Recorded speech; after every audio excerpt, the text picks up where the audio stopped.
এখন বাজে ভোর ৫টা ১০ আর আমি একদম তুড়ি মেরে রেডি হয়ে নিয়েছি। ৫:৩০টায় আমাদের দীঘার বাস রয়েছে, যেটা হাবড়া থেকে ছাড়ছে। আগের দিন আমার বার্থডে ছিল, তাই সারা রাত এমনিই ঘুম হয়নি। আর বাসে দেখো সব এপিট ওপিট সেপিট করে ঘুমোচ্ছে। আর এই পোর্শনটা দেখেছো? ও আগের দিনের করার পায়েস, সেটা মুড়ি দিয়ে খেয়েছি। আর মাঝখানে খেয়েছিলাম ডিম টোস্ট। ফাইনালি এনার হাত ধরে এন্ট্রি নিলাম আমাদের হোটেলে।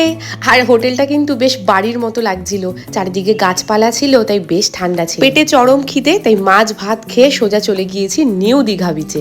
আর এইখানে দেখেছো কাদামাটি দিয়ে ল্যাপাল্যাপি চলছে রীতিমতো। Oh my god. যেহেতু খাবারটা খেয়ে নিয়েছি, প্রচুর প্রচুর প্রচুর মজা করেছি। আর হ্যাঁ হ্যাঁ, আজকের ভিডিওর কিন্তু লিঙ্কটা আমি দিয়ে দিচ্ছি নিচে, বড় ভিডিওটা দেখে নিও। এরপরে ফাইনালি হোটেলে চলে এসেছি আর চা খেয়ে একটা জম্পেশ ঘুম দিয়ে নিয়েছি।